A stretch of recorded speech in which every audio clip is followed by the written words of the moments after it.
Assalamualaikum warahmatullahi wabarakatuh. Menganalisis kebijakan pemerintahan Rasulullah Shallallahu Alaihi Wasallam pada periode Madinah, disusun oleh Ahmad Zaki Daulay, mahasiswa PPG dalam jabatan UIN Imam Bonjol tahun 2022. Kesuksesan Rasulullah dalam mengembangkan Islam dan peradaban di Madinah antara lain: 1. Mempersaudarakan antara kaum muhajirin dan ansor.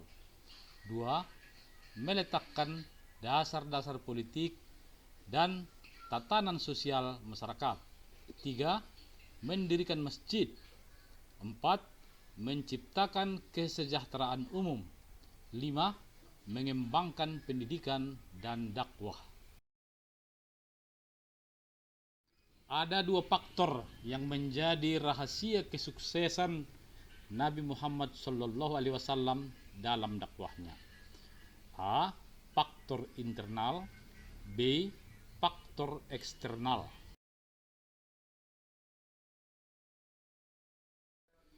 Namun di sisi lain ada gangguan dan ancaman. 1. Ancaman dari orang Yahudi.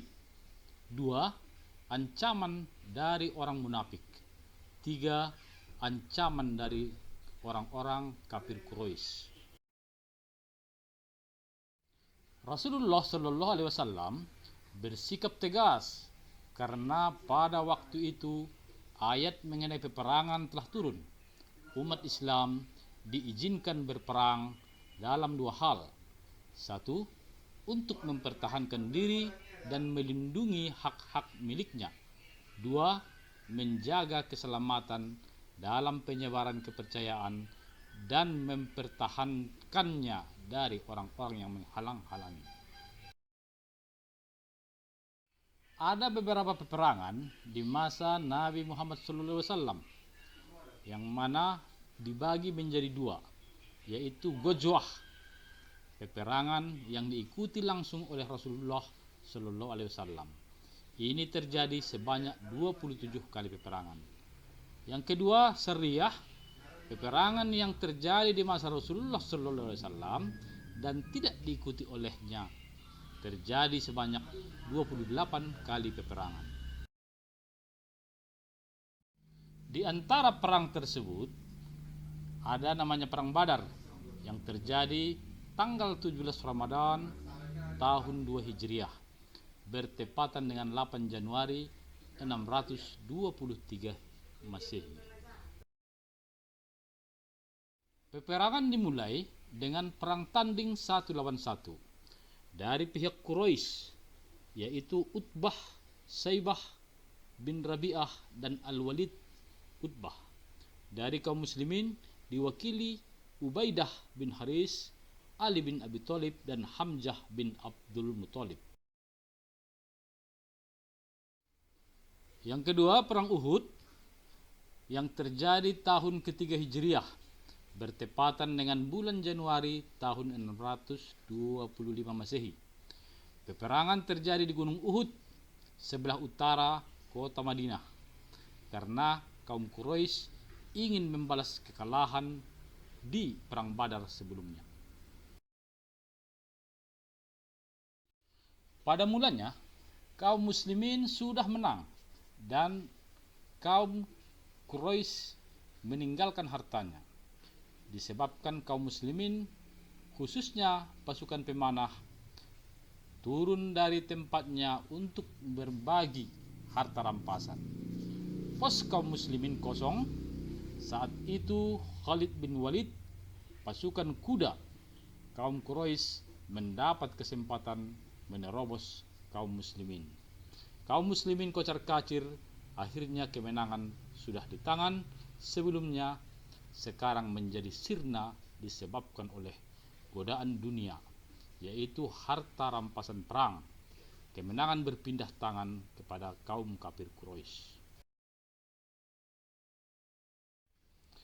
Sebab kekalahan perang ini ialah: 1. tentara panah yang berjumlah 50 orang taat kepada Rasulullah. 2. Adanya kaum munafik sebanyak 300 orang yang dipimpin oleh Abdullah bin Ubay yang mundur tidak mau berperang. 3. Terjadinya perbedaan pendapat antara kaum tua dan muda tentang tempat peperangan. Yang muda ingin di luar kota, sedangkan kaum tua ingin bertahan dalam kota Madinah. Selanjutnya ada perang Khandaq. Perang Khandaq atau Ahzab terjadi pada bulan Syawal tahun 5 Hijriah, bertepatan dengan bulan Maret 627 Masehi. Perang ini terjadi di sebelah utara kota Madinah. Perang ini disebut Khandaq karena kaum muslimin membuat parit pertahanan. Disebut juga perang Ahzab karena kaum Quraisy bersekutu dengan penduduk lain yang berada di sekitar kota Madinah. Peperangan ini dimenangkan oleh kaum muslimin dengan cara bertahan di balik parit atau Khandaq. Parit itu merupakan ide sahabat Rasulullah yang bernama Salman Al-Farisi, seorang sahabat yang berasal dari bangsawan Persia yang mengembara mencari kebenaran.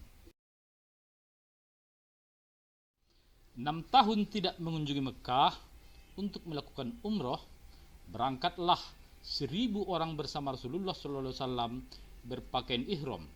Tapi sesampai di kota Asfan, dapat kabar dari kalau kafir Quraisy Khalid bin Walid bersama 200 pasukannya ingin menghadang rombongan umrah. Terjadilah setelah itu Bait Ridwan. Para sahabat dari Muhajirin dan Ansor mengambil baiat di hadapan Rasulullah SAW, menjaga akan keselamatan Rasulullah dan ajarannya, sehingga menggetarkan hati kafir Quraisy dan mengirim Suhail bin Umar sebagai utusan perdamaian. Perjanjian perdamaian ini disebut dengan Sulhul Hudaybiyah atau Persepakatan Hudaybiyah. Diadakan gencatan senjata pada kedua belah pihak selama 10 tahun. Apabila seorang kafir Quraisy masuk Islam tanpa seizin walinya, maka segera ditolak kaum muslimin. Quraisy tidak menolak orang muslim yang kembali kepada mereka. Diperbolehkan siapapun yang ingin membuat perjanjian dengan Rasulullah, dan demikian juga sebaliknya. Pelaksanaan umroh ditangguhkan ke tahun depan. Ada beberapa kesimpulan yang bisa kita ambil dari materi ini. A. Pembentukan karakter masyarakat baru. B. Mendirikan masjid. C. Mempersaudarakan antara Ansor dan Muhajirin. D. Perjanjian saling membantu antara sesama kaum muslim dan non-muslim. E. Menciptakan kesejahteraan umum. F. Mengembangkan pendidikan dan dakwah. 2. Gangguan dan ancaman pemerintahan yang dialami oleh Rasulullah SAW. A. Ancaman dari orang munafik. B. Ancaman dari orang Yahudi. C. Ancaman dari orang kafir Quraisy. 3. Beberapa perang yang terjadi antara kaum muslimin dengan kafir Quraisy, di antaranya perang Badar, perang Uhud, dan perang Khandaq atau perang Ahzab. Demikian materi ajar ini disampaikan. Atas perhatian kami ucapkan terima kasih. Semoga bermanfaat. Assalamualaikum warahmatullahi wabarakatuh.